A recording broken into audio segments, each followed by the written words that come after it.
En el verano de 1951, un año después de su inicio, la guerra de Corea había alcanzado un cruel punto muerto.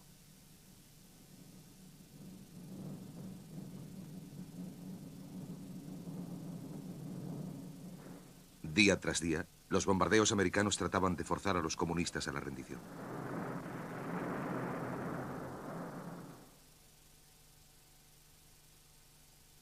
Bajo tierra, a gran profundidad, desde la seguridad de su acomodado búnker de mando, Kim Il-sung dirigía la feroz resistencia del pueblo norcoreano.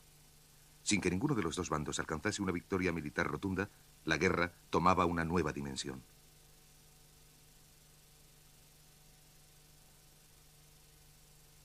Los verdaderos combatientes eran los prisioneros de guerra, y la lucha se convirtió en una batalla para sus espíritus. De repente me di cuenta de que un joven guardia chino me miraba con resentimiento. Y cuando yo le miré, se dio la vuelta con desprecio. Así me pareció. Y escupió en el tronco del árbol. Los dos nos quedamos como hipnotizados. Mirábamos el escupitajo resbalando por el tronco como si fuese un hilo de plata.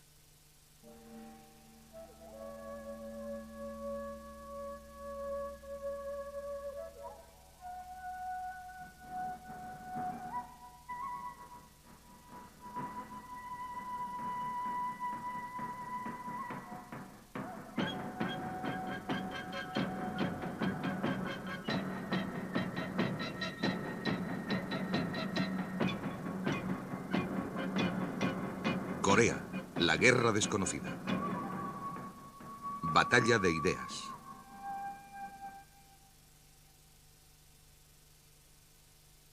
En julio de 1951, tras unas conversaciones secretas entre Estados Unidos y la Unión Soviética, los dos bandos acordaron encontrarse en el campo de batalla para negociar una tregua.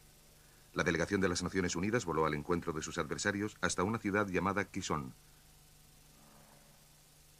El primer año, la guerra se había movido arriba y abajo por la península de Corea.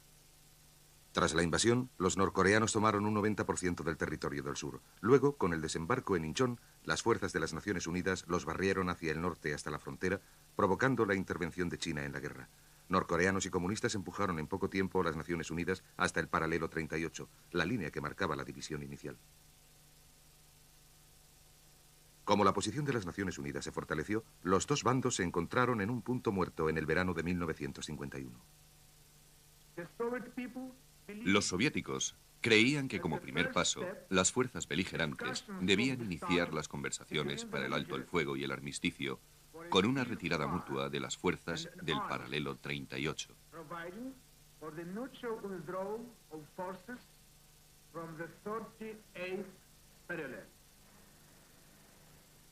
La propuesta soviética parecía indicar que los comunistas estaban dispuestos a llegar a un acuerdo rápido.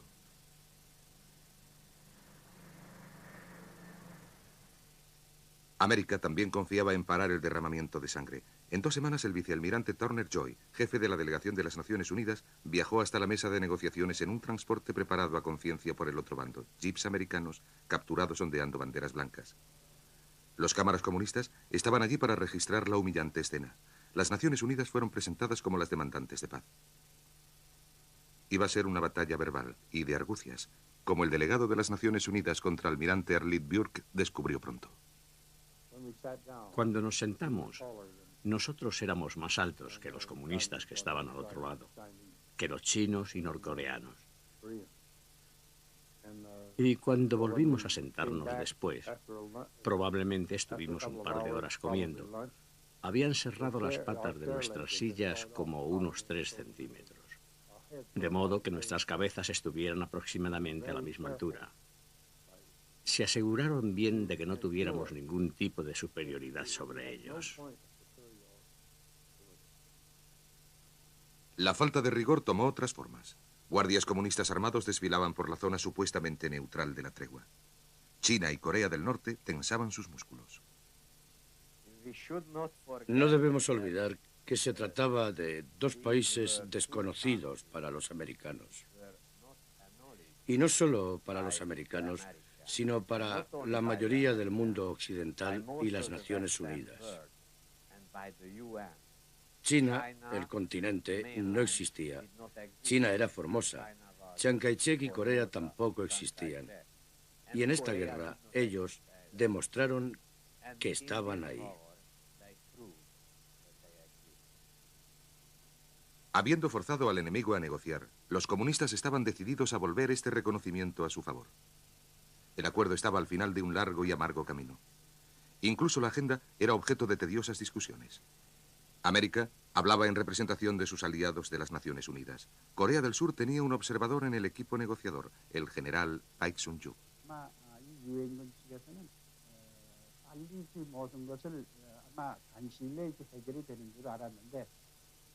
La delegación de las Naciones Unidas pensaba que las negociaciones acabarían rápidamente, pero el bando comunista era muy minucioso en cada uno de los detalles y se detenía en cada artículo.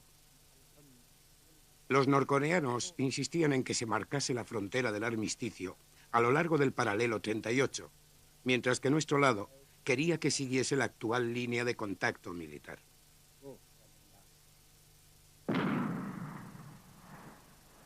Las fuerzas de las Naciones Unidas sumaban ahora 500.000 de hombres de 16 naciones.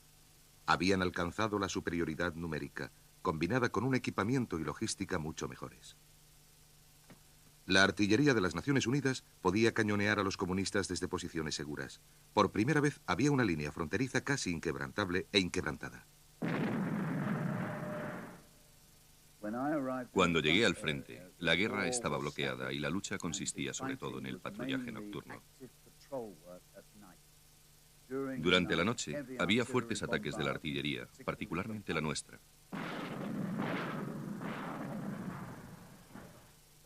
Pero la guerra era ante todo psicológica para debilitar al contrario. A veces lanzaban ataques a traición durante la noche, a los que respondíamos abriendo fuego sobre nuestras propias posiciones con ráfagas aéreas y metralla a discreción, matando a un gran número de chinos.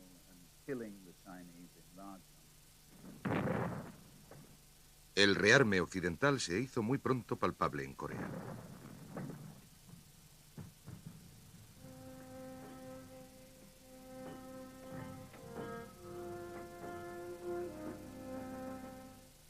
Alrededor de 1,5 millones de soldados comunistas murieron en la guerra de Corea.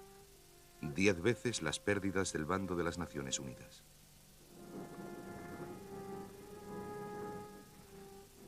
La muerte también llegaba más allá del frente.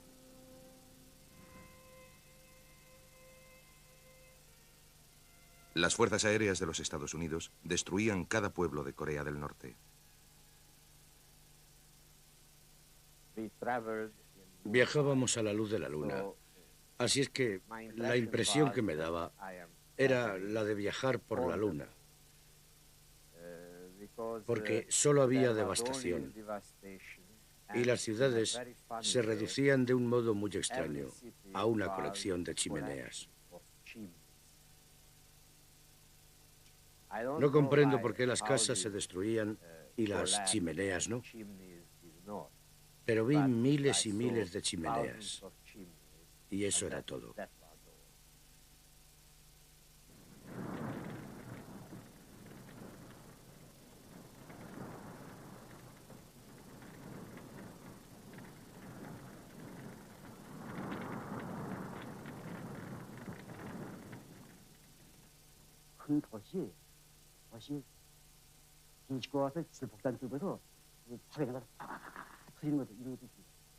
Mientras filmaba la destrucción de la ciudad por los B-29, tuve que atarme con la cámara a una gran columna porque de otro modo me habrían volado.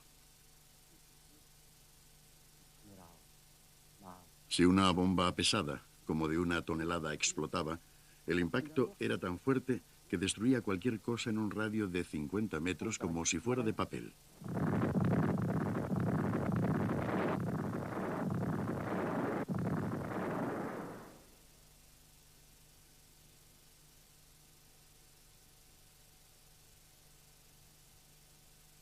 $600.000 toneladas de bombas cayeron sobre el norte. Probablemente perecieron 2 millones de civiles.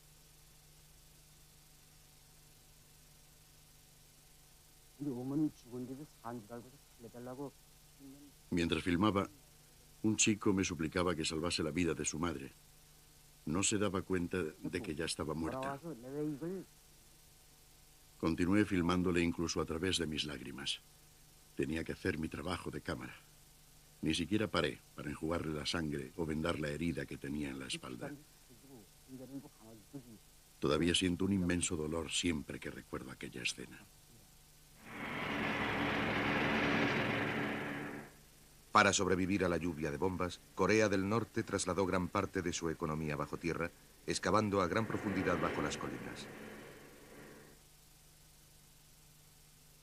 Crearon un mundo subterráneo, con fábricas, dormitorios, hospitales y tiendas.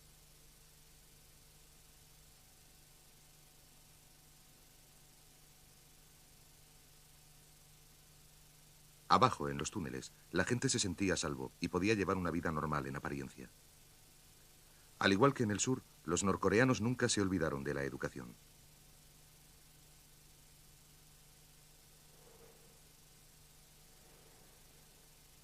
Aunque inevitablemente el esfuerzo de la guerra y la producción de armamento era lo que tenía mayor prioridad.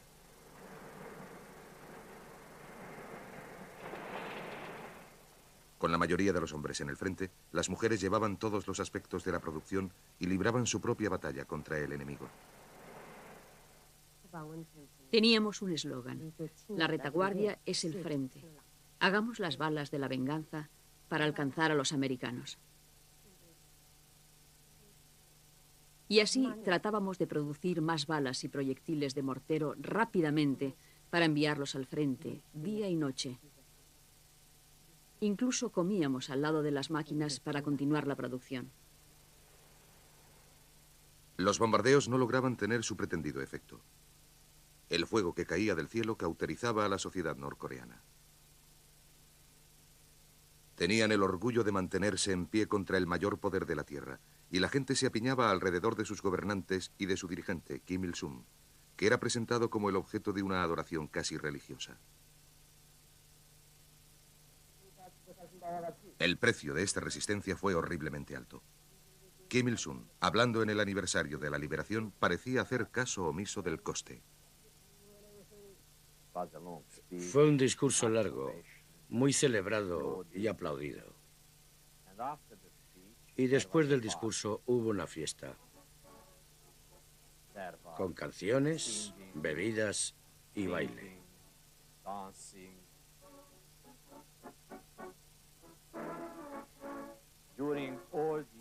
Durante todo ese tiempo, oíamos caer las bombas en Pyongyang, pero no era muy conveniente demostrar que las oíamos.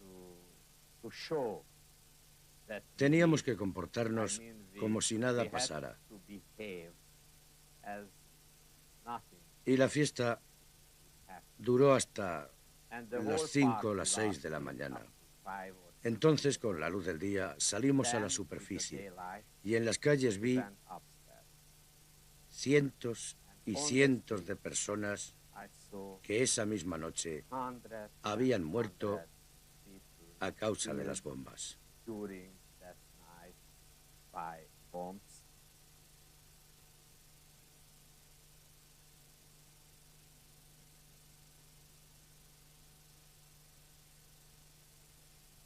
Operación Estrangulamiento fue el nombre en clave para la campaña de la Fuerza Aérea. Su primer propósito era romper el esfuerzo comunista en la guerra. Las fotos de la valoración de los daños eran impresionantes. La vista desde la cabina del piloto era a menudo alucinante. La gran ironía del bombardeo de Corea del Norte es que no afectaba a la guerra en sí, ni pulverizaba o destruía su organización. Por ejemplo, nunca encontramos el modo de anular sus vías de suministro. Esos chicos marcados con una A en la espalda transportando los suministros, sencillamente no podían ser alcanzados por las bombas.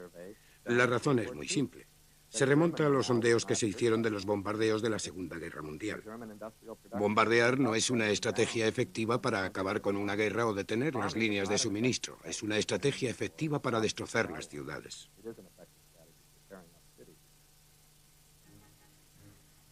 En octubre del 51, después de una larga interrupción, las conversaciones desarrolladas en las tiendas establecieron un nuevo lugar, Panmunjom. Los chinos tenían un nuevo delegado jefe, el general Bian, y con su llegada llegó el acuerdo de que la frontera de la tregua debía seguir a lo largo del frente militar, pero quedaban muchas diferencias. Las conversaciones llegaron a ser una guerra en sí mismas, una guerra de desinformación y paciencia bajo los impacientes ojos de la prensa mundial. En el lado comunista había un periodista australiano cubriendo la información de la guerra, Wilfred Burchett. Quien quiera que entrase el primero lo hacía siempre por puertas diferentes, y a veces se paraban antes de sentarse. ¿Tiene algo nuevo que proponer hoy? No, no tengo nada nuevo. Entonces propongo que lo aplacemos. Y todo acababa en unos minutos. En otra ocasión, los delegados se limitaron a mirarse los unos a los otros en silencio durante 2 horas. Esas disputas parecían mezquinas en la tienda de negociación, pero tenían un impacto mortífero en los soldados a ambos lados del frente. En la negociación de una tregua militar, lo primero que tienes que determinar es dónde están las fuerzas en ese momento. Y eso es lo que hicimos. Creímos que sería fácil determinar la línea de combate dentro de un margen de unos 400 metros. No fue así. Cuando dijimos, nosotros sabemos dónde estamos, creemos que ustedes están ahí, en el margen de unos metros, así que la línea de demarcación, la línea de combate, debería estar a medio camino entre sus tropas de vanguardia, y contestaron, no, ustedes no están ahí, nosotros estamos aquí. Bueno, hablamos y discutimos del tema y no llegamos a ninguna parte. Volvimos atrás y descubrimos que el enemigo había lanzado un ataque y había tomado ese territorio.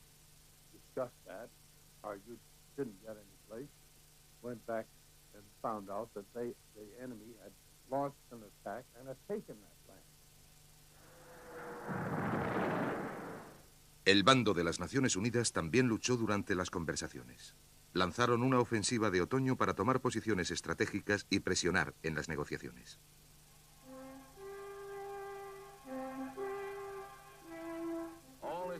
Todo está tranquilo en el frente oeste de Corea por el momento. Se planea un ataque sorpresa contra las posiciones comunistas cercanas a la mesa de negociaciones de Panmunjom.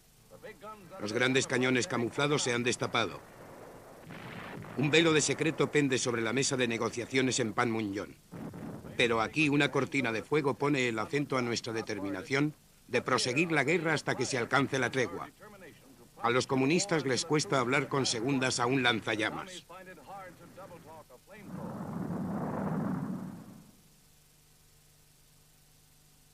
Pero los comunistas habían encontrado un modo de defenderse.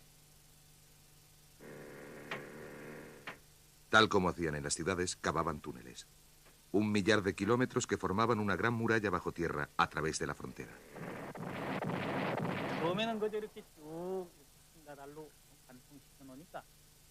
Al principio, los túneles eran pasillos rectos, incómodos de habitar. Después comenzamos a facilitar diversas mejoras para vivir. Una cantina, una herrería, dormitorios y baños, aprovechando la filtración natural del agua por el túnel. También los preparábamos para la batalla, como puede ver aquí. Instalábamos los cañones en los túneles. Había almacenes de munición, puestos de observación y puestos de tiro.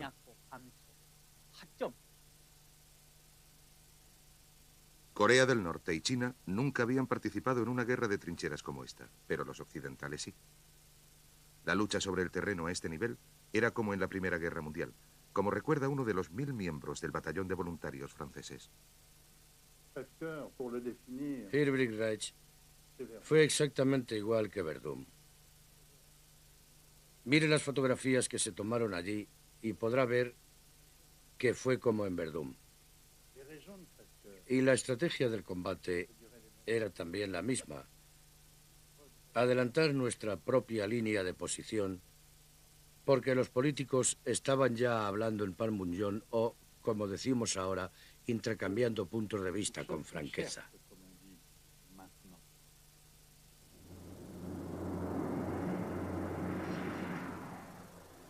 Las bombas eran un modo franco de intercambiar puntos de vista. En una operación altamente secreta, cuyo nombre en clave era Hudson Harbor, los Estados Unidos dejaron caer la última indirecta. La operación Hudson Harbor se llevó a cabo durante la administración Truman en el otoño de 1951 y todavía queda mucho por saber acerca de la misma. Esencialmente consistía en dejar caer bombas supuestamente atómicas sobre posiciones norcoreanas para tratar de establecer la capacidad de uso de la bomba atómica en situaciones tácticas de batalla. En aplicación de esta política, solitarios B-29 despegaban de Guam y Okinawa. Eran enviados sobre Corea y dejaban caer una bomba convencional muy pesada, siguiendo el método que se utilizaría para arrojar una bomba atómica. Se necesitaba conocer las corrientes del viento. Por supuesto, también se pretendía intimidar al enemigo. Se puede imaginar a Kim Il-sung en su búnker, viendo a aquellos B-29 solitarios, acercándose en el radar y después escuchar el zumbido de una gran bomba convencional cayendo.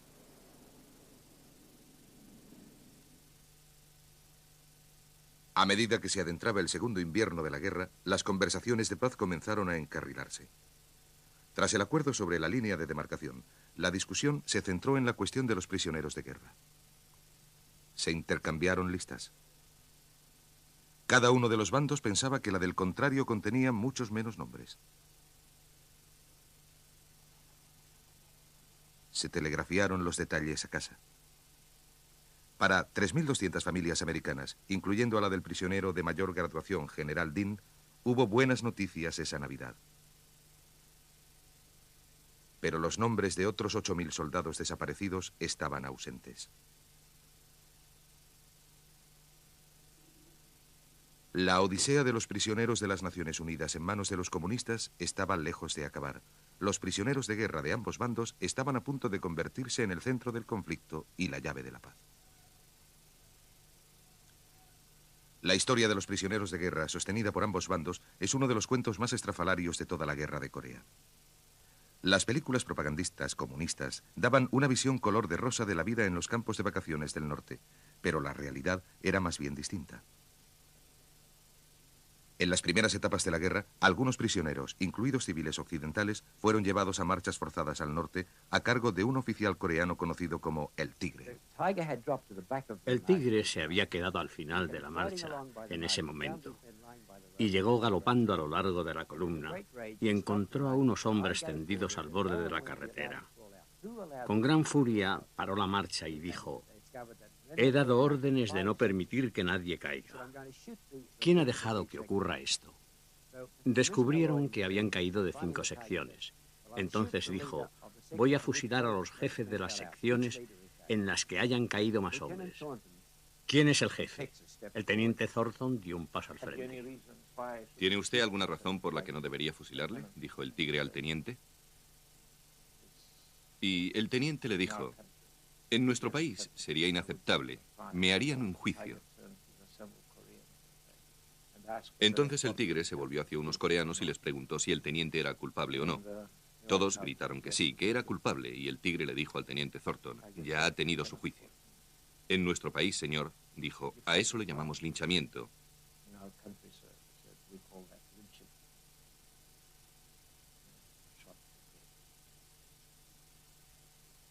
Le dispararon en la cabeza y lo arrojaron a una zanja, el hospital del pueblo.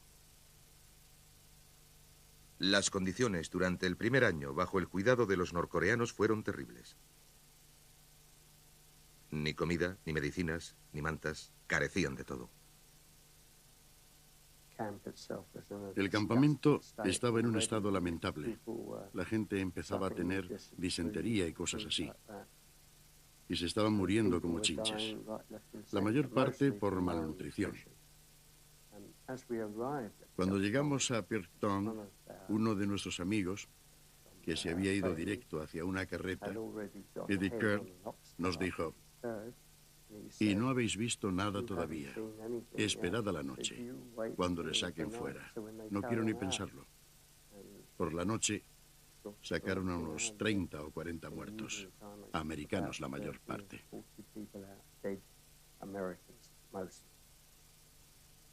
Un tercio de todos los prisioneros americanos perecieron. Hambrientos, helados y desmoralizados, caían víctimas de la desesperación. Los medios para tratar a los enfermos y heridos eran primitivos. Por ejemplo, veías a un hombre que tenía el codo con una herida profunda hasta el hueso y parecía que iba a perder el brazo. Le decías, mira, tengo un poco de diarrea. ¿Por qué no nos encontramos en las letrinas? Eran unas trincheras abiertas y estaban infectadas de moscas. Y lo llevabas allí abajo y lo sentabas en la cerca de al lado y retirabas la venda de la herida y se la mirabas y dejabas que alguna mosca se posase encima. No quería decirle lo que iba a hacer, no sabía si me habrían permitido hacerlo. Entonces volvía a vendársela y le decía, te veré dentro de una semana. Y regresaban al cabo de una semana quejándose de un picor intenso. Se la quitabas y, por supuesto, había un montón de larvas. Lo que hay que saber es que las larvas son un sistema maravilloso para tratar una herida. Una larva se alimenta solo de los tejidos muertos, y cuando los tejidos muertos se han acabado, se caen y desaparecen. A comienzos de 1952, la mayoría de los prisioneros de las Naciones Unidas fueron redistribuidos en campos cerca del río Yalu. Preocupados por la alta tasa de mortalidad dada bajo el control norcoreano, los chinos se hicieron cargo de los prisioneros occidentales. Intentar la huida con éxito era imposible, pero al menos en esos nuevos campos las condiciones mejoraron. Mi trabajo en el ejército se refería a los prisioneros de guerra. Nuestra política con los prisioneros era tratarles bien y proteger sus vidas y sus propiedades. Los chinos trataban a los prisioneros de guerra muy bien, en mi opinión. Puede que yo sea algo parcial, porque serví antes en Hong Kong y me agradan los chinos. Siempre me he llevado bien con ellos y me parecía que eran muy amables en el campo de prisioneros. Los chinos no ejercían una gran brutalidad física dentro de los campos, al contrario que los norcoreanos, que apaleaban a la gente por cualquier cosa y en algunas ocasiones los mataban. Muy al contrario, los chinos mantenían un ambiente de disciplina, pero aún así no era un ambiente agradable. Estaba lleno de dobles intenciones. El carácter del campo era enteramente el de que no éramos más que un montón de ovejas descarriadas que tenían que reformarse. A veces tomaba el aspecto de que éramos unos niños traviesos y la niñera iba a castigarnos hasta que volviésemos al redil y admitiésemos nuestros errores. Los chinos no tenían ninguna duda de que las sesiones de adoctrinaje que se sucedían cada mañana de 9:30 hasta mediodía y de 2 a 4 por la tarde otra vez, no tenían, digo, la menor duda de que esas sesiones de adoctrinaje minarían nuestras convicciones previas y nos convertirían a los principios del marxismo-leninismo. Y como ellos mismos nos decían a menudo en términos de su famosa política de clemencia, así lo llamaban ellos, no yo, su famosa política de clemencia, nosotros podríamos liquidarlos inmediatamente como criminales de guerra. Han venido aquí para mantener esta sangrienta guerra en Corea a favor del mundo capitalista y en contra de las gentes amantes de la paz en el mundo. Tenemos derecho a liquidarles, pero sabemos que solo son unos pequeños peones en el gran juego del capitalismo. Son juguetes en manos de sus jefes capitalistas y vamos a darles la oportunidad de ser reeducados. Bill Shadish discutió una vez el tema de esta reeducación con uno de sus captadores chinos. Yo le dije, si mira por la ventana al campamento, el hombre más arrastrado ahí fuera, cuando regrese a casa vivirá mejor de lo que usted nunca ha soñado. ¿Cómo pretende con este adoctrinamiento hacer comunistas de nosotros sabiendo eso? Sonrió y dijo, doctor, ahí es donde se equivoca. No pretendemos convertirles en comunistas. Y recordaré lo que dijo luego el resto de mi vida. Dijo, si puedo hacer que surjan dudas en su interior de que su país está equivocado, hemos ganado. Gran parte de los chicos empezó a creer en lo que les estaban contando, y es comprensible. Te contaban cosas sobre los dirigentes y sobre los asuntos en los que los policías militares y los miembros del Parlamento estaban metidos. ¿Cómo podían estar trabajando en beneficio nuestro si los miembros del Parlamento poseían la mayoría de las fábricas en las que tú trabajabas? Mire, comenzaron a creerles, y tenía mucho sentido lo que decían. Como solía decir entonces, no me di cuenta en absoluto, pero a medida que han ido pasando los años y me he hecho viejo, me he dado cuenta de que gran parte de lo que decían era verdad. Oh, sí, lo intentaron. Pero después de 3 o 4 meses con los ingleses, abandonaron. Nos dejaron por imposibles. porque aunque hubiesen continuado allí otros 30 años, no habrían comprendido todavía las contradicciones fundamentales entre capitalismo y socialismo, ni nos habrían convencido de que su modo de vida era mejor que el nuestro.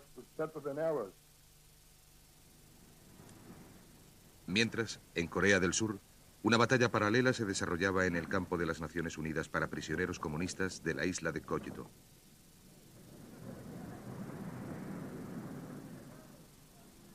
Más allá de la fachada de bienvenida, había no una prisión privada, sino una lucha violenta. Los prisioneros de guerra norcoreanos y chinos eran trasladados a 350 kilómetros de la frontera, pero para ellos la guerra no había acabado bajo ningún concepto.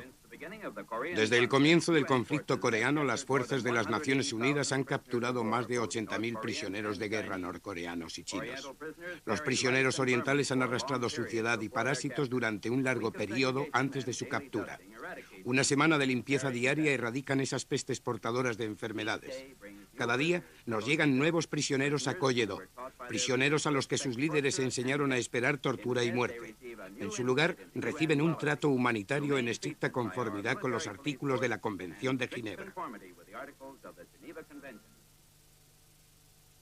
Esta visión de los dóciles prisioneros disfrutando de los cuidados de las Naciones Unidas era errónea.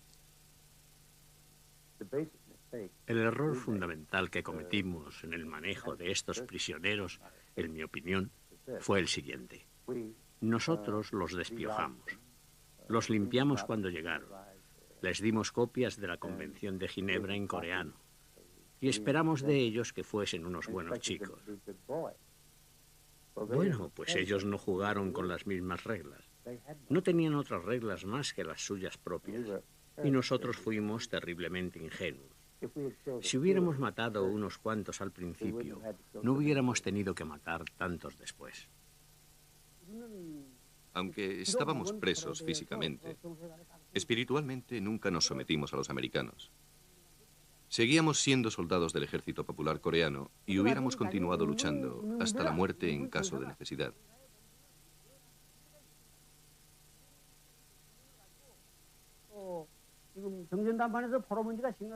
Sabíamos que el tema de los prisioneros de guerra se estaba discutiendo en la negociación de la tregua, así que era importante que luchásemos para apoyar a nuestra patria. Luchábamos con una resolución desesperada. Los prisioneros comunistas protagonizaron un levantamiento. Hubo que pedir auxilio a las tropas británicas para ayudar a sofocarlo. Eran unos buenos prisioneros de guerra. Creo que eran un ejemplo, a lo largo de la historia militar, de cómo se deben comportar los prisioneros de guerra para crear el mayor fastidio posible y atraer a tropas de combate desde el frente a los campamentos de prisioneros para controlarlos.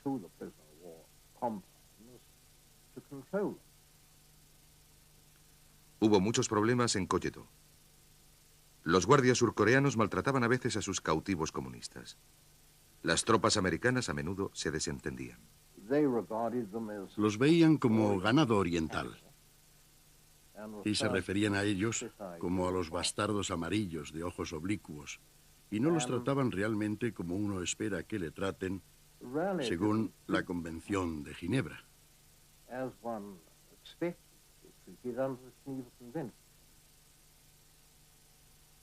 Los prisioneros estaban políticamente divididos. Muchos de los chinos habían luchado contra los comunistas en la guerra civil. Algunos veían ahora su captura como una ruta de escape hacia el Taiwán nacionalista. Cuando entrábamos en el campamento de prisioneros nos dejaban por completo a nuestro libre albedrío. Nos dividimos en varios grupos. Algunos querían regresar al continente y otros querían ir a Taiwán. Así que teníamos lo que podríamos llamar un conflicto político. ¿Quieres regresar al continente? Bien, te mataremos. El campamento estaba dividido en varios sectores. El sector donde los chinos nacionalistas dominaban y tatuaban eslogans anticomunistas a los compañeros de prisión, dificultando dolorosamente posteriores cambios de afiliación. Y el sector donde los norcoreanos comunistas controlaban a los demás. Lo hacían con mano de hierro. los sectores de la línea dura eran zonas restringidas para los guardias de las Naciones Unidas. Los prisioneros que dudaban entre los distintos grupos eran brutalmente disciplinados. Antes de la entrada y de la división de los sectores en unidades más pequeñas, si alguien trataba de escapar del sector, se le hacía volver o le mataban, poniéndole una manguera de agua en la boca, dejando que se ahogase, o le arrastraban hasta el mástil de una de las tiendas y lo ataban por los testículos o se los atravesaban.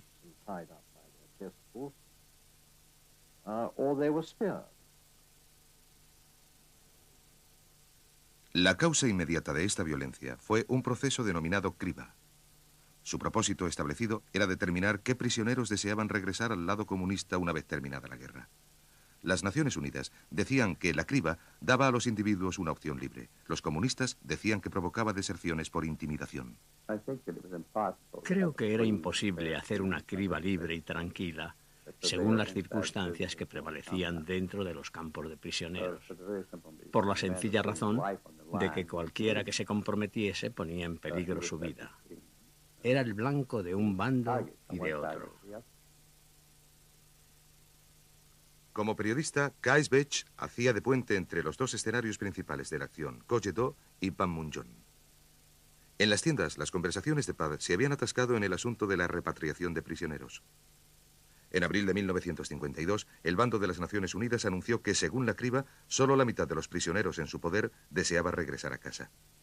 Los comunistas consideraron las declaraciones una propaganda insultante. El impacto de las conversaciones fue desastroso, como recuerda uno de los delegados norcoreanos, Kim Hap-im. Nunca pensamos que las conversaciones sobre este asunto bloquearían las negociaciones. Como siempre, los imperialistas americanos hicieron una maniobra para pasarles los prisioneros a Syngman Rhee y a Chiang Kai-shek bajo el pretexto de una repatriación voluntaria. Por eso es por lo que se alargaron tanto. El principio de la repatriación voluntaria de los prisioneros de guerra se convirtió en el fundamento de la posición pública occidental. ¿Cómo podríamos pertenecer al mundo libre y civilizado y entregar a miles de hombres que han denunciado al comunismo a la iracunda y asesina furia del enemigo? Hacer eso iría contra los principios por los cuales luchamos en Corea. Los países indefensos del mundo no volverían a mirarnos como a los protectores del débil. Nuestras promesas carecerían de significado.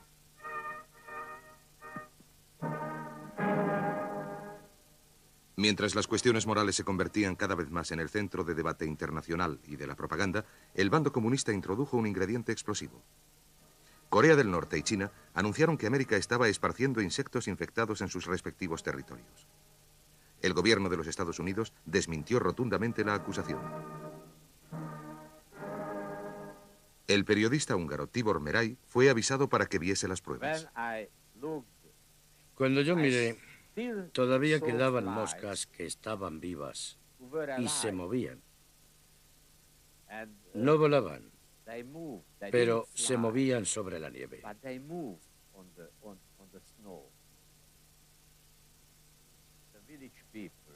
La gente del pueblo me contó que antes de que encontraran las moscas, durante la noche, aviones americanos habían sobrevolado el pueblo y no habían descargado ninguna bomba, como solían hacer. Ni siquiera entendían por qué volaban los aviones por allí.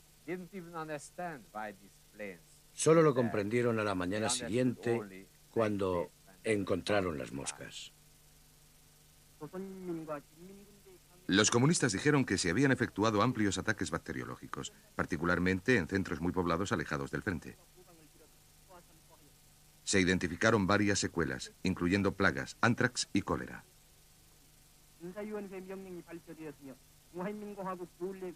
Algunos vieron las pruebas y se convencieron. La guerra bacteriológica se llevó a cabo. De eso no hay duda. Nada me hará abandonar esa idea. La guerra bacteriológica fue puesta en práctica, quizá no a gran escala, pero sí a escala experimental. Como cualquier propaganda efectiva, las acusaciones comunistas descansaban en unas razones plausibles. Documentos secretos americanos recientes revelaban que un año antes el ejército americano había decidido desarrollar armas biológicas y probarlas en el campo de batalla, aunque en ningún sitio se sugiere que esas pruebas se hiciesen en Corea. Los comunistas se tomaron la amenaza muy seriamente. Se lanzó una enorme campaña de salud pública en China y Corea del Norte para vacunar a la población y mejorar las medidas de higiene. La guerra bacteriológica se utilizó también para fortalecer la solidaridad y elevar el sentimiento antiamericano. Las acusaciones eran fáciles de lanzar, pero difíciles de desmentir. La guerra bacteriológica se convirtió en un asunto de controversia internacional con protestas no solo del bloque comunista, sino también de algunas capitales occidentales. Se invitó a una comisión de científicos simpatizantes de 6 países a visitar China y Corea del Norte. Se entrevistaron con Kim Il-sung y examinaron las pruebas previamente recopiladas por expertos chinos. La auxiliar de laboratorio extrae una araña con un par de pinzas esterilizadas. La examina en el mortero estéril y la restriega sobre el platillo de agar. A la mañana siguiente, la auxiliar saca el platillo de la incubadora y, bajo la supervisión de un especialista, examina el aspecto de los cultivos de bacterias que han aparecido en su superficie. Tienen la forma característica de las colonias del bacilo del anthrax. Una araña lobo infectada de anthrax parece algo mortífero, pero ¿lo es en realidad? Las arañas lobo no pican. Así que la única manera de que una araña lobo pueda extender una infección, y tomemos el anthrax otra vez como ejemplo, es que se espolvorea a la araña con los bacilos y esporas del anthrax. Incluso aunque esto fuera posible, la única manera de que la infección se transmitiese sería a través de la piel. Y todos sabemos que las úlceras de la piel, causadas por el anthrax, no suelen ser fatales. Y además, por supuesto, no se contagiaría fácilmente a otra víctima potencial.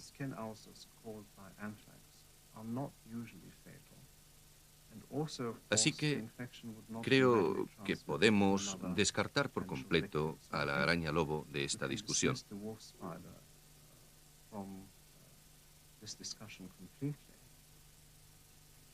Una de las pruebas más impresionantes fue la de 4 pilotos americanos capturados que abiertamente confesaron haber desarrollado ataques bacteriológicos. Cuando mi hijo me pregunte qué es lo que hice en Corea, ¿cómo podré contarle que vine aquí y lancé bombas bacteriológicas sobre la gente, arrasando y trayendo la muerte y la destrucción? ¿Cómo podré regresar y dar la cara ante mi familia en el mundo civilizado? ¿Cómo podré contarles esas cosas, que soy un criminal a los ojos de la humanidad? A unos periodistas se les permitió entrevistar a los pilotos. El poeta y escritor francés Claude Roy, aquí a la izquierda, pudo hablar con uno de ellos, Kenneth Enoch, con alguna libertad. El otro, que se llamaba Enoch, era más reservado. Pero también nos contó cómo había lanzado las bombas bacteriológicas y que eso estaba mal.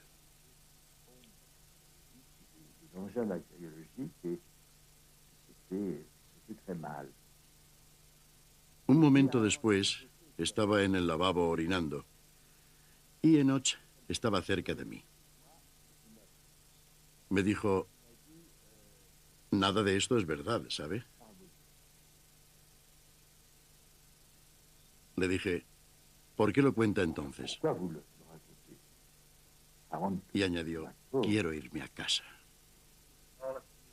Nos dijeron que esas bombas ya estaban cargadas y revisadas y que después de haberlas lanzado teníamos que deshacernos del resto del cargamento tan rápido como fuera posible y regresar inmediatamente a la base.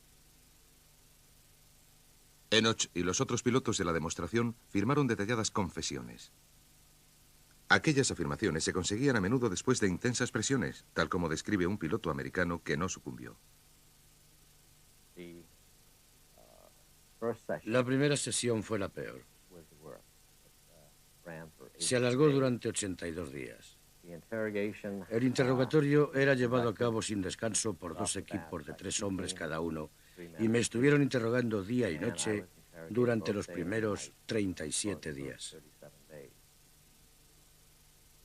A los prisioneros aprovechables, como los pilotos y periodistas, se les separaba para darles un trato especial. El lavado de cerebro es cuestión de sobrecargar tus circuitos emocionales hasta el punto en que el estrés es tan grande que te saltan los plomos, hablando metafóricamente. Entonces pueden reorganizar tus pensamientos por tanto tiempo como se mantengan las presiones en el pensamiento reorganizado. Una vez desaparecida la presión, reviertes en tu manera de ser. Yo firmé una confesión relativa a la guerra bacteriológica, pero las afirmaciones contenidas en esta confesión eran falsas. Fueron obtenidas bajo coacción por los chinos comunistas. Y al hacer esas afirmaciones, intenté deliberadamente que fueran lo más falsas y ridículas que pudieran ocurrírseme.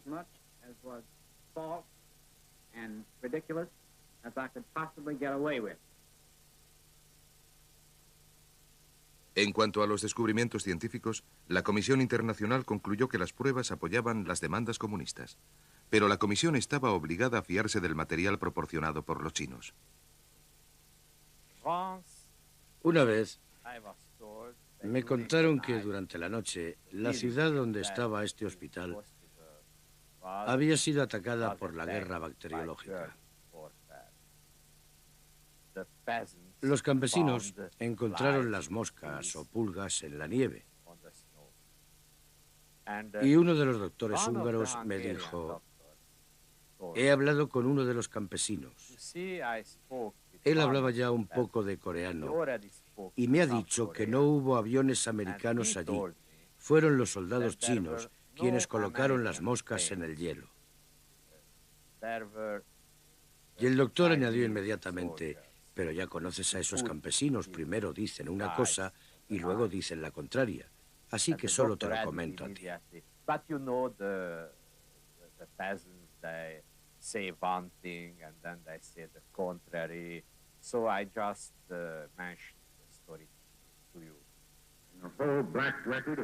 De todo el registro negro de la propaganda falsa, estos cargos deben guardarse como una advertencia al pueblo americano y al mundo libre.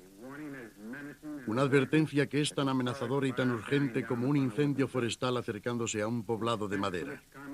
La dimensión que los líderes comunistas de todo el mundo han alcanzado, inventando, diseminando e insistentemente proporcionando esos falsos cargos, debe quedar impresa en las mentes de aquellos que todavía no han visto o se niegan a ver los propósitos del comunismo, el peligro mortal al que nos enfrentamos nosotros y el mundo libre. En la guerra de la propaganda, el bando de las Naciones Unidas estaba a la defensiva. En Kōje-dō, los prisioneros comunistas, con un alto costo para ellos, estaban a punto de anotarse otra victoria.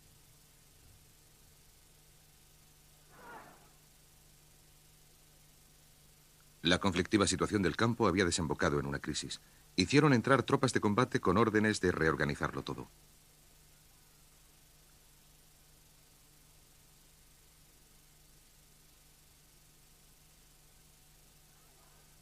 La crisis sobrevino cuando el oficial al mando de Kōje-dō, brigadier general Francis Dodd, aceptó a la ligera encontrarse con los dirigentes de los prisioneros de guerra en las puertas del recinto. Dodd se convirtió en el primer comandante americano de una prisión capturado por sus propios prisioneros.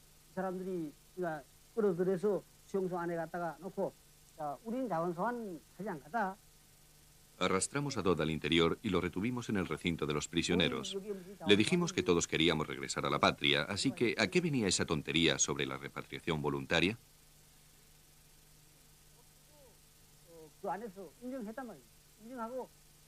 Incluso la Convención de Ginebra permite a los prisioneros volver a casa.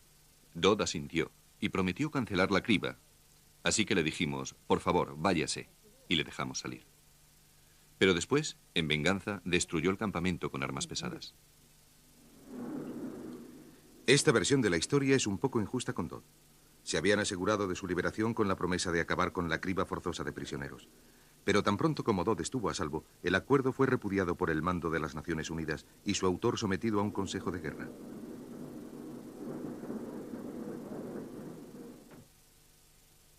Un nuevo comandante, el general Bull Wagner, fue asignado a Kōje-dō para resolver la situación. El sector cerrado de los comunistas fue retomado con un asalto militar a gran escala.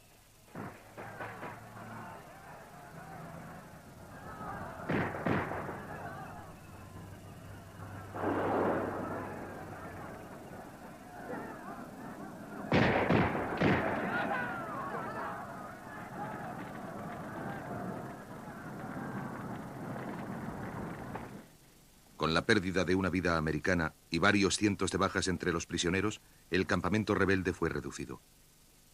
Se restableció el control, pero el precio político fue alto. En las negociaciones para el armisticio, los comunistas pudieron presentar a las Naciones Unidas como unos salvajes que utilizaban tanques y lanzallamas contra prisioneros indefensos. Los aliados estaban consternados, tanto por la violencia como por sus catastróficas consecuencias sobre los intentos de paz. La negociación de la tregua se estancó indefinidamente. Aquellos que más sufrieron fueron el pueblo coreano y los prisioneros de ambos bandos, condenados a pasar otro año de cautividad en una guerra que nadie podía detener. En campos cerca del río Yalu. Preocupados por la alta tasa de mortalidad dada bajo el control norcoreano, los chinos se hicieron cargo de los prisioneros occidentales. Intentar la huida con éxito era imposible, pero al menos en esos nuevos campos las condiciones mejoraron. Mi trabajo en el ejército se refería a los prisioneros de guerra. Nuestra política con los prisioneros era tratarles bien y proteger sus vidas y sus propiedades.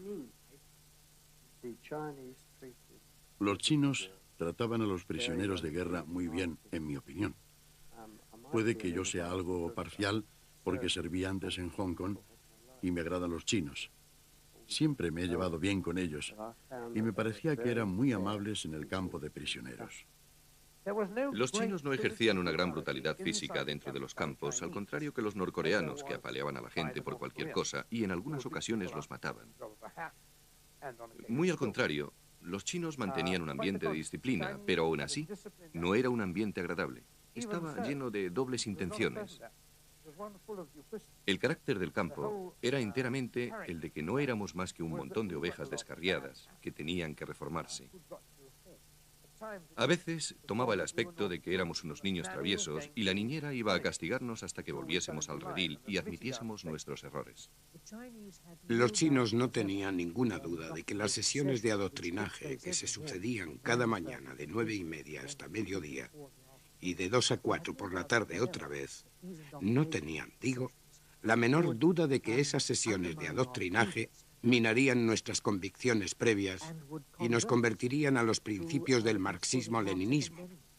Y como ellos mismos nos decían a menudo en términos de su famosa política de clemencia, así lo llamaban ellos, no yo, su famosa política de clemencia, nosotros podríamos liquidarlos inmediatamente como criminales de guerra.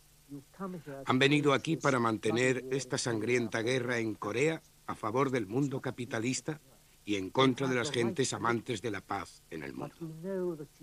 Tenemos derecho a liquidarles, pero sabemos que solo son unos pequeños peones en el gran juego del capitalismo.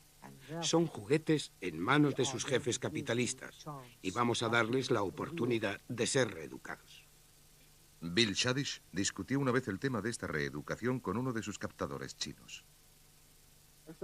Yo le dije, si mira por la ventana al campamento, el hombre más arrastrado ahí fuera, cuando regrese a casa vivirá mejor de lo que usted nunca ha soñado. ¿Cómo pretende con este adoctrinamiento hacer comunistas de nosotros sabiendo eso? Sonrió y dijo, doctor, ahí es donde se equivoca. No pretendemos convertirles en comunistas. Del capitalismo. Son juguetes en manos de sus jefes capitalistas y vamos a darles la oportunidad de ser reeducados.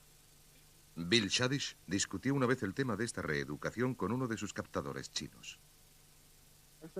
Yo le dije, si mira por la ventana al campamento, el hombre más arrastrado ahí fuera, cuando regrese a casa vivirá mejor de lo que usted nunca ha soñado.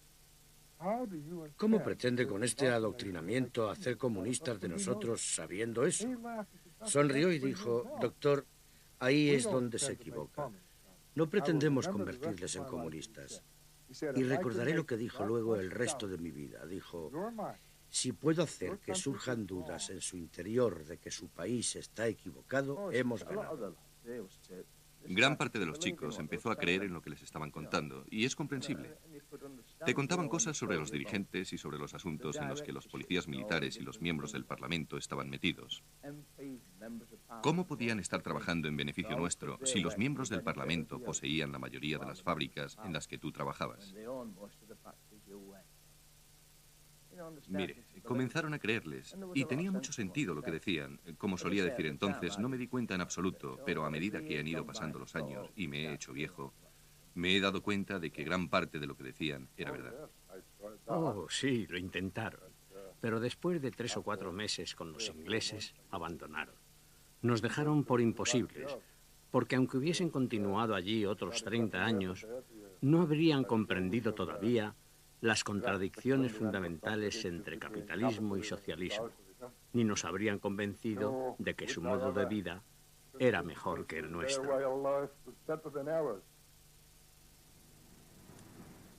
Mientras, en Corea del Sur, una batalla paralela se desarrollaba en el campo de las Naciones Unidas para prisioneros comunistas de la isla de Kogyo.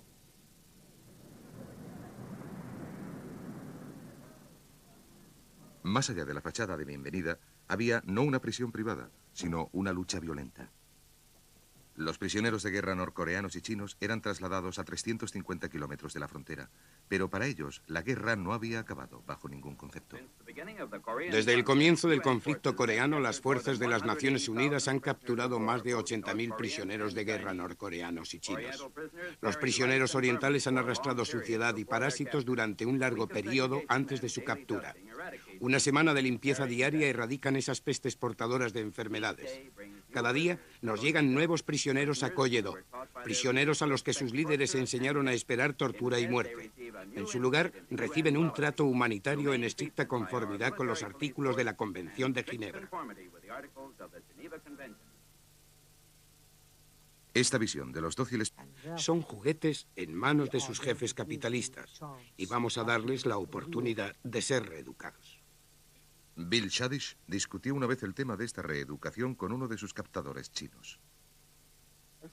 Yo le dije, si mira por la ventana al campamento, el hombre más arrastrado ahí fuera, cuando regrese a casa vivirá mejor de lo que usted nunca ha soñado. ¿Cómo pretende con este adoctrinamiento hacer comunistas de nosotros sabiendo eso? Sonrió y dijo, doctor, ahí es donde se equivoca. No pretendemos convertirles en comunistas. Y recordaré lo que dijo luego el resto de mi vida. Dijo, si puedo hacer que surjan dudas en su interior de que su país está equivocado, hemos ganado. Gran parte de los chicos empezó a creer en lo que les estaban contando, y es comprensible. Te contaban cosas sobre los dirigentes y sobre los asuntos en los que los policías militares y los miembros del Parlamento estaban metidos. ¿Cómo podían estar trabajando en beneficio nuestro si los miembros del Parlamento poseían la mayoría de las fábricas en las que tú trabajabas? Mire, comenzaron a creerles, y tenía mucho sentido lo que decían. Como solía decir entonces, no me di cuenta en absoluto, pero a medida que han ido pasando los años y me he hecho viejo, me he dado cuenta de que gran parte de lo que decían era verdad. Oh, sí, lo intentaron. Pero después de 3 o 4 meses con los ingleses, abandonaron. Nos dejaron por imposibles, porque aunque hubiesen continuado allí otros 30 años, no habrían comprendido todavía las contradicciones fundamentales entre capitalismo y socialismo, ni nos habrían convencido de que su modo de vida era mejor que el nuestro.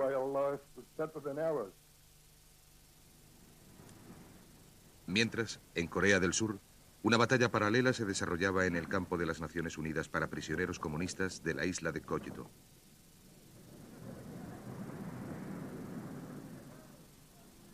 Más allá de la fachada de bienvenida, había no una prisión privada, sino una lucha violenta. Los prisioneros de guerra norcoreanos y chinos eran trasladados a 350 kilómetros de la frontera, pero para ellos la guerra no había acabado bajo ningún concepto. Desde el comienzo del conflicto coreano, las fuerzas de las Naciones Unidas han capturado más de 80.000 prisioneros de guerra norcoreanos y chinos. Los prisioneros orientales han arrastrado suciedad y parásitos durante un largo periodo antes de su captura. Una semana de limpieza diaria erradican esas pestes portadoras de enfermedades. Cada día nos llegan nuevos prisioneros a Kogyo, prisioneros a los que sus líderes enseñaron a esperar tortura y muerte. En su lugar, reciben un trato humanitario en estricta conformidad con los artículos de la Convención de Ginebra. Esta visión de los dóciles prisioneros disfrutando... Sencilla razón de que cualquiera que se comprometiese ponía en peligro su vida. Era el blanco de un bando y de otro. Como periodista, Kees Bech hacía de puente entre los dos escenarios principales de la acción, Koyedo y Panmunjom. En las tiendas, las conversaciones de paz se habían atascado en el asunto de la repatriación de prisioneros. En abril de 1952, el bando de las Naciones Unidas anunció que, según la criba, solo la mitad de los prisioneros en su poder deseaba regresar a casa. Los comunistas consideraron las declaraciones una propaganda insultante. El impacto de las conversaciones fue desastroso, como recuerda uno de los delegados norcoreanos, Kim Hap-im. Nunca pensamos que las conversaciones sobre este asunto bloquearían las negociaciones. Como siempre, los imperialistas americanos hicieron una maniobra para pasarles los prisioneros a Syngman Rhee y a Chiang Kai-shek bajo el pretexto de una repatriación voluntaria. Por eso es por lo que se alargaron tanto. El principio de la repatriación voluntaria de los prisioneros de guerra se convirtió en el fundamento de la posición pública occidental. ¿Cómo podríamos pertenecer al mundo libre y civilizado y entregar a miles de hombres que han denunciado al comunismo a la iracunda y asesina furia del enemigo? Hacer eso iría contra los principios por los cuales luchamos en Corea. Los países indefensos del mundo no volverían a mirarnos como a los protectores del débil. Nuestras promesas carecerían de significado.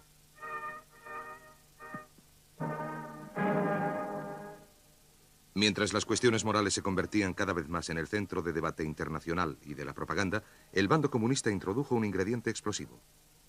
Corea del Norte y China anunciaron que América estaba esparciendo insectos infectados en sus respectivos territorios. El gobierno de los Estados Unidos desmintió rotundamente la acusación. El periodista húngaro Tibor Meray fue avisado para que viese las pruebas. Cuando yo miré, todavía quedaban moscas que estaban vivas y se movían. No volaban, pero se movían sobre la nieve.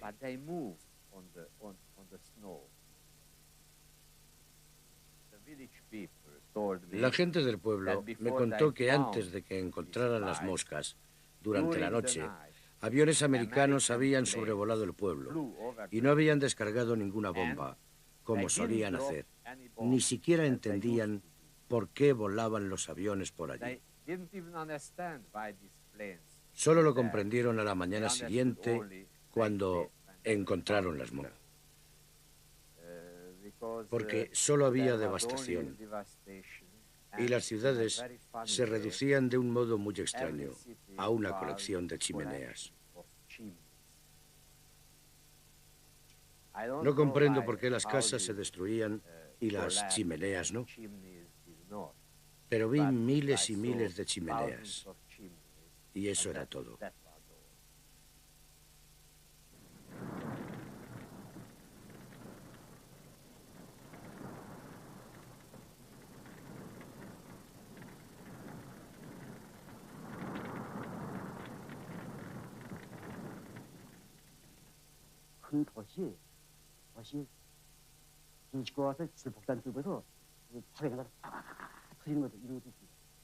Mientras filmaba la destrucción de la ciudad por los B-29, tuve que atarme con la cámara a una gran columna porque de otro modo me habrían volado.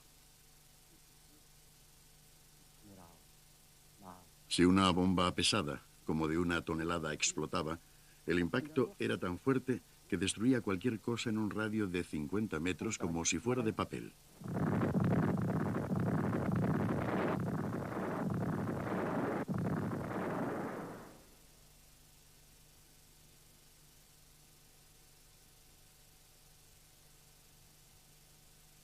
$600.000 toneladas de bombas cayeron sobre el norte. Probablemente perecieron 2 millones de civiles.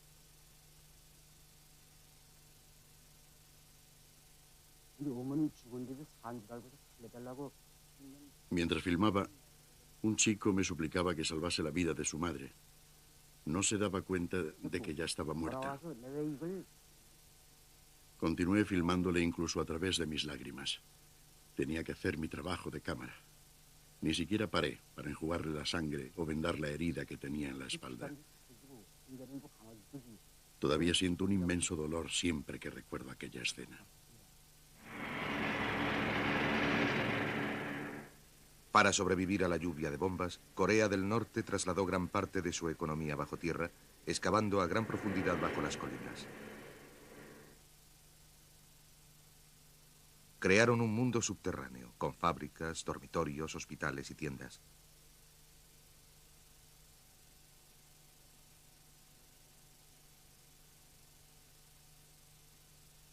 Abajo, en los túneles, la gente se sentía a salvo y podía llevar una vida normal en apariencia. Al igual que en el sur, los norcoreanos nunca se olvidaron de la educación.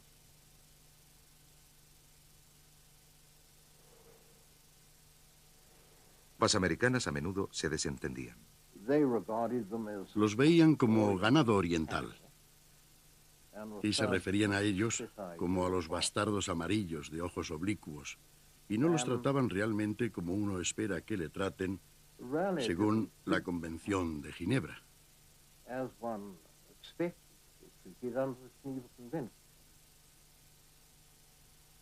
Los prisioneros estaban políticamente divididos. Muchos de los chinos habían luchado contra los comunistas en la guerra civil. Algunos veían ahora su captura como una ruta de escape hacia el Taiwán nacionalista. Cuando entrábamos en el campamento de prisioneros, nos dejaban por completo a nuestro libre albedrío. Nos dividimos en varios grupos. Algunos querían regresar al continente y otros querían ir a Taiwán. Así que teníamos lo que podríamos llamar un conflicto político. ¿Quieres regresar al continente? Bien, te mataremos.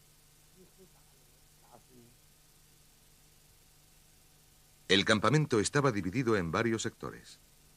El sector donde los chinos nacionalistas dominaban y tatuaban eslogans anticomunistas a los compañeros de prisión, dificultando dolorosamente posteriores cambios de afiliación.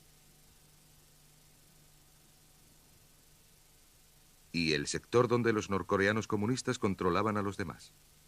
Lo hacían con mano de hierro. Los sectores de la línea dura eran zonas restringidas para los guardias de las Naciones Unidas. Los prisioneros que dudaban entre los distintos grupos eran brutalmente disciplinados. Antes de la entrada y de la división de los sectores en unidades más pequeñas, si alguien trataba de escapar del sector, se le hacía volver, o le mataban, poniéndole una manguera de agua en la boca, dejando que se ahogase, o le arrastraban hasta el mástil de una de las tiendas y lo ataban por los testículos, o se los atravesaban.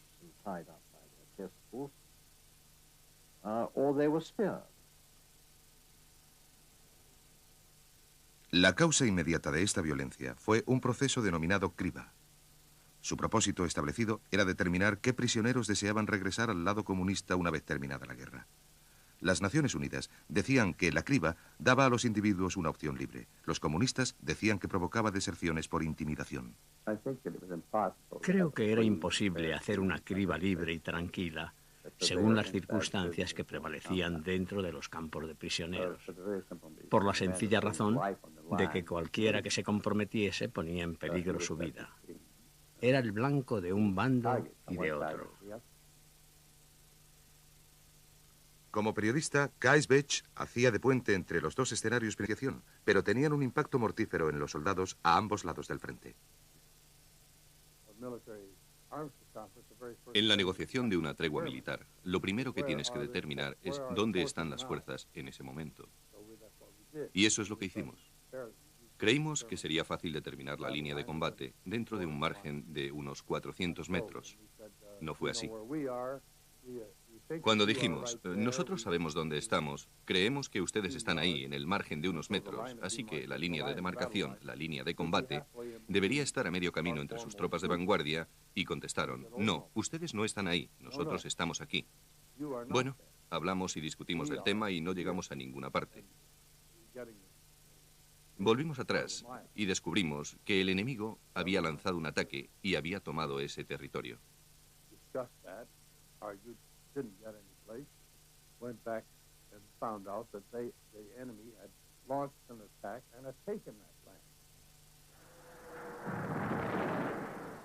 El bando de las Naciones Unidas también luchó durante las conversaciones. Lanzaron una ofensiva de otoño para tomar posiciones estratégicas y presionar en las negociaciones.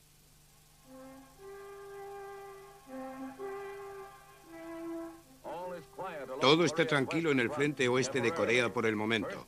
Se planea un ataque sorpresa contra las posiciones comunistas cercanas a la mesa de negociaciones de Panmunjom. Los grandes cañones camuflados se han destapado. Un velo de secreto pende sobre la mesa de negociaciones en Panmunjom. Pero aquí una cortina de fuego pone el acento a nuestra determinación de proseguir la guerra hasta que se alcance la tregua. A los comunistas les cuesta hablar con segundas a un lanzallamas.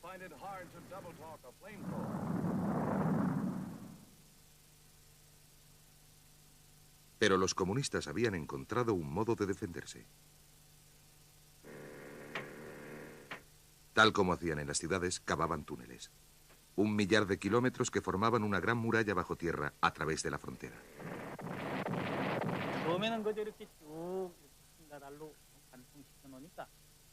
Al principio, los túneles eran pasillos rectos, incómodos de habitar. Después comenzamos a facilitar diversas mejoras para vivir.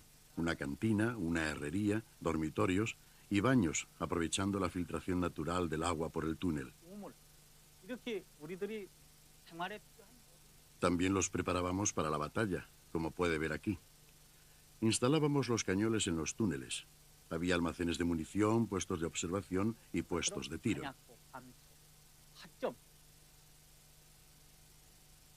Corea del Norte y China nunca habían participado en una guerra de trincheras como esta, pero los occidentales sí. La lucha sobre el terreno... Entrase el primero lo hacía siempre por puertas diferentes y a veces se paraban antes de sentarse. ¿Tiene algo nuevo que proponer hoy? No, no tengo nada nuevo. Entonces propongo que lo aplacemos. Y todo acababa en unos minutos. En otra ocasión, los delegados se limitaron a mirarse los unos a los otros en silencio durante 2 horas. Esas disputas parecían mezquinas en la tienda de negociación, pero tenían un impacto mortífero en los soldados a ambos lados del frente.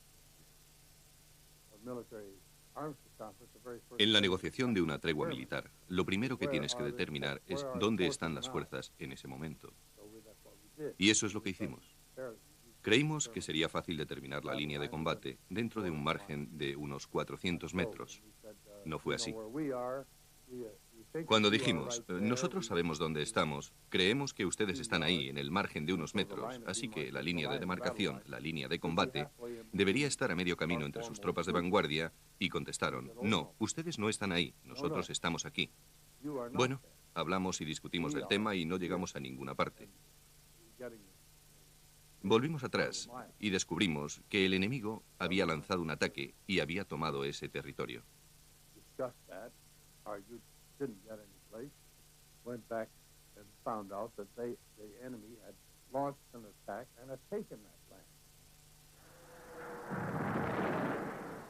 El bando de las Naciones Unidas también luchó durante las conversaciones. Lanzaron una ofensiva de otoño para tomar posiciones estratégicas y presionar en las negociaciones.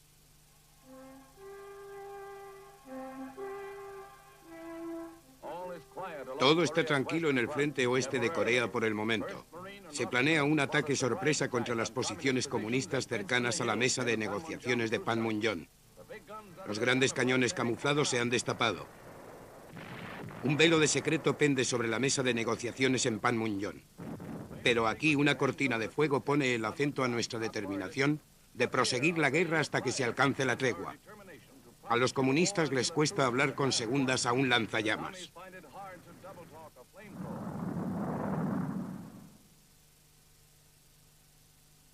Pero los comunistas habían encontrado un modo de defenderse. Tal como hacían en las ciudades, cavaban túneles. 1 millar de kilómetros que formaban una gran muralla bajo tierra a través de la frontera.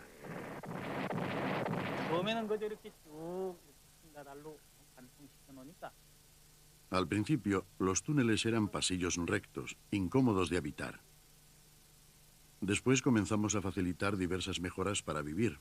Una cantina, una herrería, dormitorios y baños, aprovechando la filtración natural del agua por el túnel. Probablemente perecieron 2 millones de civiles.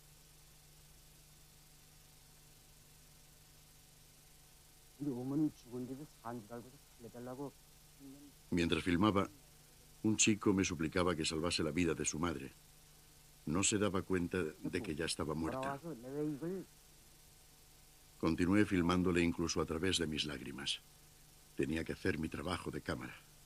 Ni siquiera paré para enjugarle la sangre o vendar la herida que tenía en la espalda. Todavía siento un inmenso dolor siempre que recuerdo aquella escena. Para sobrevivir a la lluvia de bombas, Corea del Norte trasladó gran parte de su economía bajo tierra, excavando a gran profundidad bajo las colinas. Crearon un mundo subterráneo, con fábricas, dormitorios, hospitales y tiendas.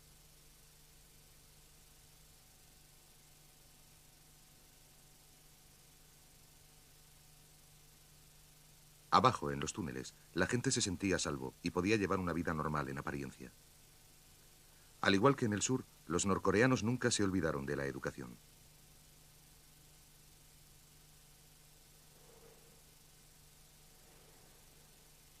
Aunque inevitablemente el esfuerzo de la guerra y la producción de armamento era lo que tenía mayor prioridad.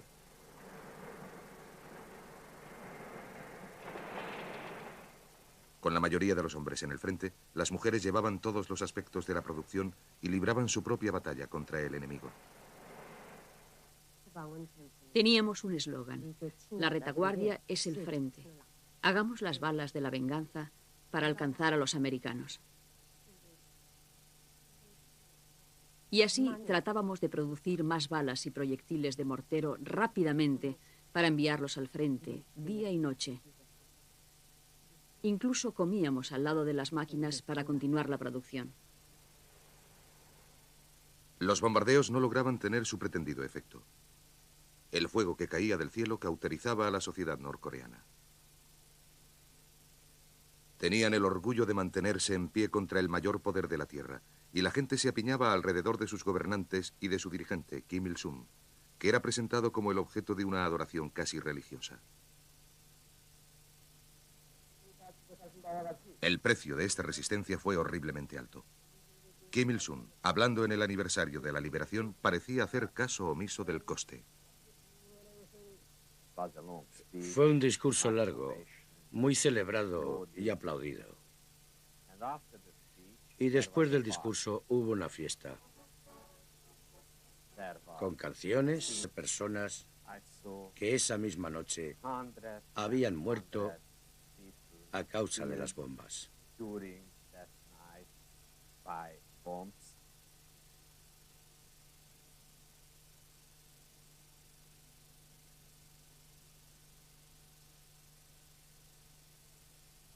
Operación Estrangulamiento fue el nombre en clave para la campaña de la Fuerza Aérea. Su primer propósito era romper el esfuerzo comunista en la guerra. Las fotos de la valoración de los daños eran impresionantes. La vista desde la cabina del piloto era a menudo alucinante. La gran ironía del bombardeo de Corea del Norte es que no afectaba a la guerra en sí, ni pulverizaba o destruía su organización. Por ejemplo, nunca encontramos el modo de anular sus vías de suministro. Esos chicos marcados con una A en la espalda transportando los suministros, sencillamente, no podían ser alcanzados por las bombas. La razón es muy simple. Se remonta a los sondeos que se hicieron de los bombardeos de la Segunda Guerra Mundial. Bombardear no es una estrategia efectiva para acabar con una guerra o detener las líneas de suministro. Es una estrategia efectiva para destrozar las ciudades.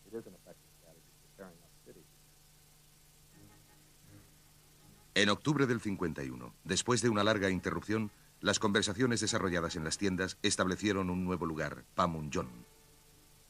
Los chinos tenían un nuevo delegado jefe, el general Bien, y con su llegada llegó el acuerdo de que la frontera de la tregua debía seguir a lo largo del frente militar, pero quedaban muchas diferencias. Las conversaciones llegaron a ser una guerra en sí mismas, una guerra de desinformación y paciencia bajo los impacientes ojos de la prensa mundial. En el lado comunista había un periodista australiano cubriendo la información de la guerra, Wilfred Butchett. Quien quiera que entrase el primero lo hacía siempre por puertas diferentes, y a veces se paraban antes de sentarse. ¿Tiene algo nuevo que proponer hoy? No, no tengo nada nuevo. Entonces propongo que lo aplacemos. Y todo acababa en unos minutos. En otra ocasión, los delegados se limitaron a mirarse los unos a los otros en silencio durante 2 horas. Esas disputas parecían mezquinas en la tienda de negociación, pero tenían un impacto mortífero en los soldados a ambos lados del frente. En la negociación de una tregua militar, lo primero que tienes que determinar es dónde están las fuerzas en ese momento. Y eso es lo que hicimos. Creímos que sería fácil determinar la línea de combate dentro de un margen de unos 400 metros. No fue así. Cuando dijimos, nosotros sabemos dónde estamos, creemos que ustedes están ahí, en el margen de unos metros, así que... Por la guerra bacteriológica. Los campesinos encontraron las moscas o pulgas en la nieve. Y uno de los doctores húngaros me dijo, he hablado con uno de los campesinos. Él hablaba ya un poco de coreano y me ha dicho que no hubo aviones americanos allí. Fueron los soldados chinos quienes colocaron las moscas en el hielo. Y el doctor añadió inmediatamente, pero ya conoces a esos campesinos, primero dicen una cosa y luego dicen la contraria. Así que solo te lo comento a ti.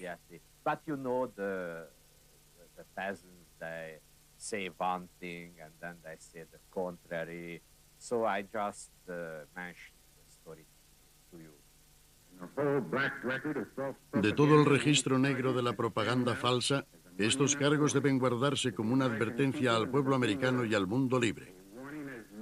Una advertencia que es tan amenazadora y tan urgente como un incendio forestal acercándose a un poblado de madera.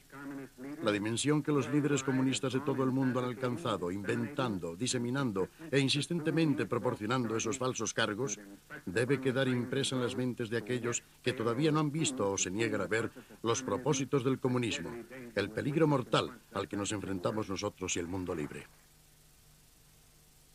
En la guerra de la propaganda, el bando de las Naciones Unidas estaba a la defensiva. En Colledó, los prisioneros comunistas, con un alto costo para ellos, estaban a punto de anotarse otra victoria.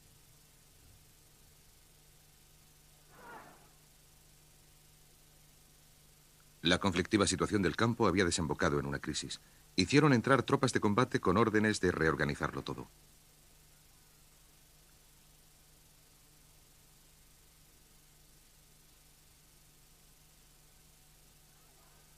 La crisis sobrevino cuando el oficial al mando de Colledó, brigadier general Francis Dodd, aceptó a la ligera encontrarse con los dirigentes de los prisioneros de guerra en las puertas del recinto. Dodd se convirtió en el primer comandante americano de una prisión capturado por sus propios prisioneros.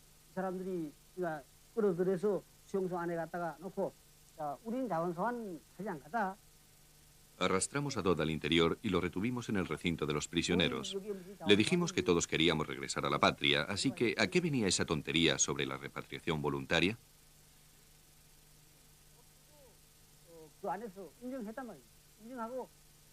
Incluso la Convención de Ginebra permite a los prisioneros volver a casa. Dodd asintió y prometió cancelar la criba.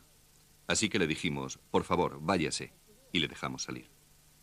Pero después, en venganza, destruyó el campamento con armas pesadas. Si una bomba pesada, como de 1 tonelada, explotaba, el impacto era tan fuerte que destruía cualquier cosa en un radio de 50 metros como si fuera de papel.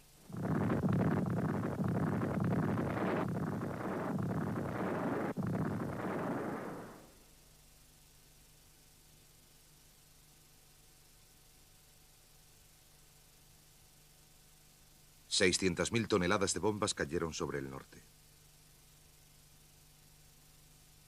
Probablemente perecieron 2 millones de civiles.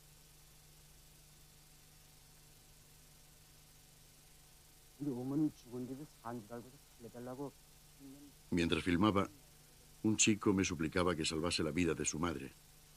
No se daba cuenta de que ya estaba muerta. Continué filmándole incluso a través de mis lágrimas. Tenía que hacer mi trabajo de cámara. Ni siquiera paré para enjugarle la sangre o vendar la herida que tenía en la espalda. Todavía siento un inmenso dolor siempre que recuerdo aquella escena. Para sobrevivir a la lluvia de bombas, Corea del Norte trasladó gran parte de su economía bajo tierra, excavando a gran profundidad bajo las colinas. Crearon un mundo subterráneo, con fábricas, dormitorios, hospitales y tiendas.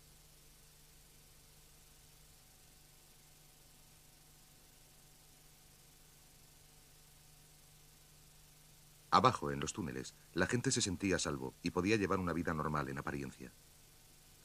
Al igual que en el sur, los norcoreanos nunca se olvidaron de la educación.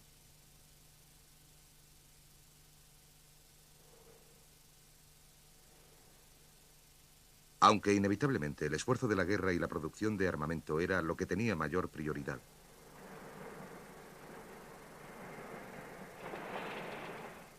Con la mayoría de los hombres en el frente, las mujeres llevaban todos los aspectos de la producción y libraban su propia batalla contra el enemigo. Teníamos un eslogan: la retaguardia es el frente. Hagamos las balas de la venganza para alcanzar a los americanos. Y así tratábamos de producir más balas y proyectiles de mortero rápidamente para enviarlos al frente, día y noche. Incluso comíamos al lado de las máquinas para continuar la producción. Los bombardeos no lograban tener su pretendido efecto. El fuego que caía del cielo cauterizaba a la sociedad norcoreana. Tenían el orgullo de mantenerse en pie contra el mayor poder de la tierra, y la gente se apiñaba alrededor de sus gobernantes y de su dirigente, Kim Il-sung.